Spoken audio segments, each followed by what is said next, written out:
Salut à tous et à tous, c'est Rivanino, j'espère que vous allez bien. Bienvenue dans la suite de cette playlist sur le langage de programmation C++.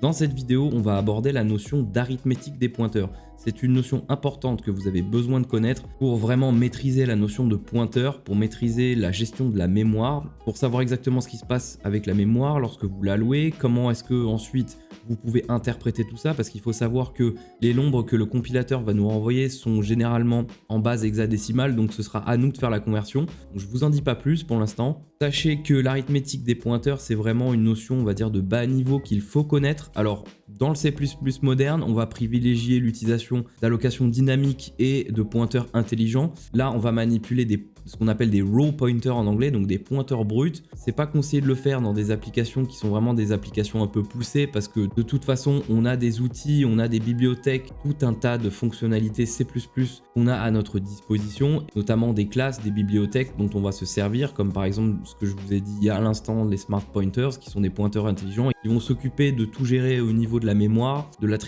l'attribution des adresses, etc. Vous n'aurez pas de calcul et de gestion des adresses mémoire à faire. Mais c'est quand même important de le voir, c'est une notion qui vient du C, l'arithmétique des pointeurs, et c'est important pour comprendre le fonctionnement du langage, parce qu'effectivement, le C++, ça vient du C, c'est pas la même chose, hein, c'est une sorte d'incrémentation, si je puis dire. C'est pas forcément mieux que le C, c'est juste un autre langage qui est né du C, qui est un langage vraiment beaucoup plus orienté objet, le C étant un langage procédural. Voilà, donc sans plus attendre, on va se plonger dans le dur de la vidéo, et on va commencer à voir ce que c'est que l'arithmétique des pointeurs. Donc, pour commencer, on va déclarer une variable comme d'habitude A, 5. En plus, j'aime bien mettre cette valeur 5. Je ne sais pas si vous avez remarqué, à chaque fois je mets ça. Bon bref. Et on va déclarer un pointeur qu'on va appeler ptr1 et on va lui attribuer l'adresse de A, c'est-à-dire, je le répète, hein, évidemment un pointeur. On est en train de stocker en fait l'adresse de A dans notre pointeur ptr1. Alors, ce qu'on va voir maintenant, c'est le fait d'utiliser des opérateurs de calcul sur des pointeurs. Alors, on ne peut pas utiliser tous les opérateurs. Par exemple, le modulo, la division, la multiplication sont des opérateurs qui n'ont pas de sens sur les pointeurs. On peut simplement utiliser l'addition, la soustraction et la différence en fait entre deux pointeurs. On peut aussi incrémenter, bien sûr, et désincrémenter des pointeurs. Mais qu'est-ce que ça veut dire, le fait d'utiliser des opérateurs sur les pointeurs? Parce qu'on n'est pas en train de manier des variables. On manie des adresses mémoire lorsqu'on fait des opérations directement sur les pointeurs. Regardez, par exemple, si je fais ceci, ptr1++, qu'est-ce que ça veut dire d'incrémenter le pointeur directement? On n'incrémente pas la valeur qui est pointée par le pointeur, on incrémente l'adresse qui est stockée dans notre pointeur. Donc, qu'est-ce que ça veut dire? Eh bien, en fait, avant de vous expliquer ce que ça veut dire, regardons ce qui se passe. Affichons ptr1 avant et après. Si je lance le programme maintenant, on voit qu'on a deux adresses différentes. Effectivement, le fait d'incrémenter notre pointeur ptr1, ça a modifié quelque chose dans l'adresse. Et regardez, si on s'attarde un petit peu plus sur ce qui s'est passé véritablement, là on a notre adresse initiale donc en F964 et là on a l'adresse qu'on a incrémentée qui est en F968. Qu'est-ce qu'on peut voir? De quoi est-ce qu'on se rend compte? Eh bien on se rend compte qu'en fait on a sauté 4 octets, c'est-à-dire qu'on a avancé de 4 octets en mémoire. Le fait d'avoir incrémenté notre pointeur ptr1 a fait passer l'adresse F964 en adresse F968. Pourquoi 4? Rappelez-vous ce que c'est qu'une variable de type integer et l'espace qu'elle occupe en mémoire. Une variable de type integer, ça occupe 4 octets en mémoire. Lorsqu'en fait on incrémente un pointeur ou qu'on lui ajoute 1, ce qu'on fait, c'est qu'on va sauter l'espace qui correspond au type de variable vers lequel le pointeur pointe. En l'occurrence, on pointe vers une variable de type integer et donc le fait d'incrémenter notre pointeur, ça équivaut à sauter 4 octets en mémoire. Si je fais maintenant, au lieu de faire ptr++, je fais ptr+2 et que je lance le programme, eh bien on voit en fait qu'il a sauté 8 octets. Comment on peut s'assurer que c'est bien le cas? On peut le calculer à la main. En partant de 4, on a 5, 6, 7, 8, 9, A, B, C. On a bien 8. Donc 8 octets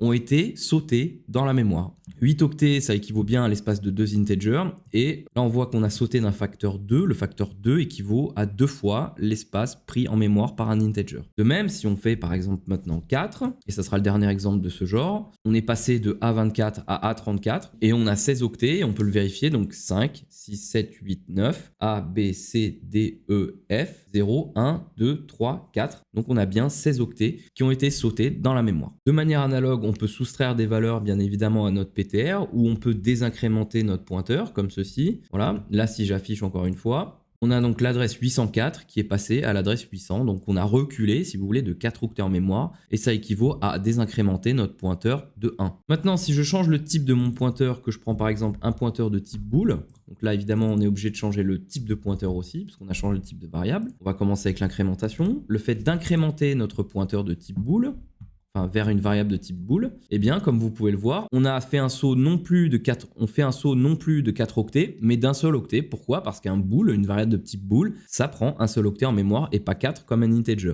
On va prendre un dernier exemple. Si je prends un short, comme ceci, parce qu'on peut très bien faire un short pointer, hein, c'est tout à fait possible. Hein. Toutes les primitives primaires et même le bool. Alors le bool, c'est pas une primitive primaire. Le bool, ça vient pas du C. Évidemment, il y avait des bools, hein, des booléens en C, mais le mot-clé bool a vraiment été implémenté en C++.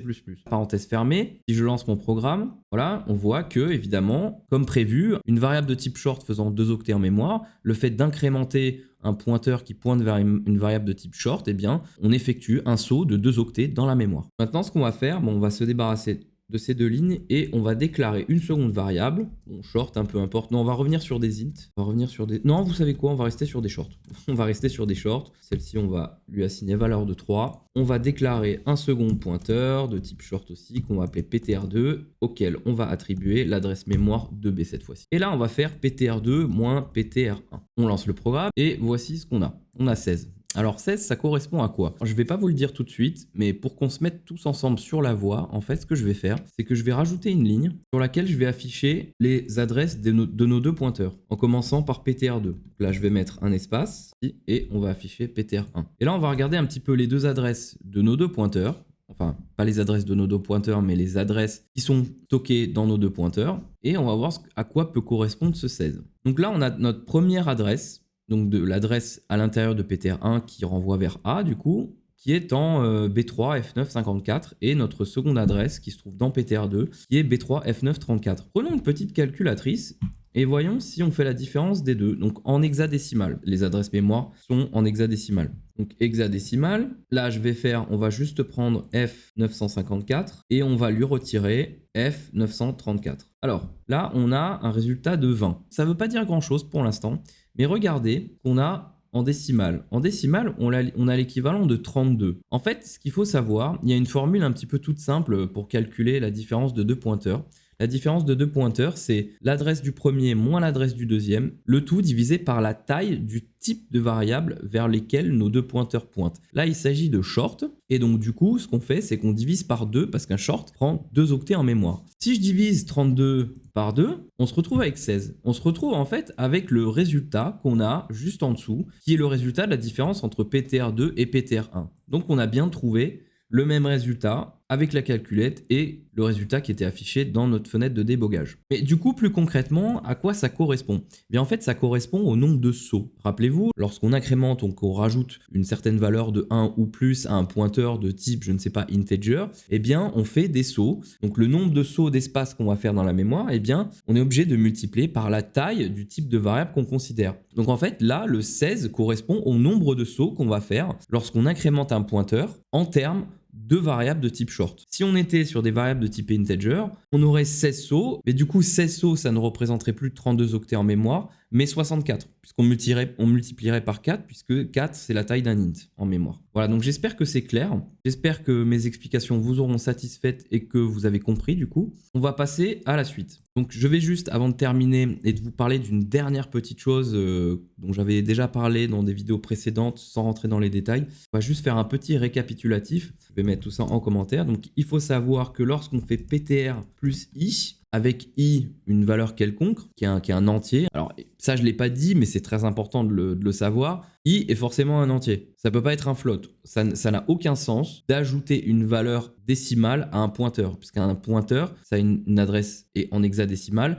Et on sait qu'en mémoire, le plus petit espace qu'on peut occuper, c'est 1 octet. On ne peut pas occuper 0,5 octets, mais on ne peut pas en occuper 1,5 non plus. Donc les opérations sont forcément des opérations avec des entiers. Ça ne peut pas être des floats. Alors j'ai eu un petit problème de rush qui a été corrompu, un fichier MKV qui a été corrompu. J'ai pas réussi à le réimporter dans mon logiciel de montage. La transition va être un peu violente, mais normalement ça ne devrait pas poser de problème à la compréhension. Donc si on prenait par exemple ptr comme étant un pointeur vers une variable de type short et qu'on supposait que i est égal à 2, eh bien on aurait l'adresse de notre ptr plus en fait 4, que i c'est 2, et on a dit qu'il fallait multiplier par la taille du type de la variable pointée, c'est-à-dire une variable de type short qui fait 2 octets, donc 2 fois 2, 4, donc on avancerait de 4 octets en mémoire.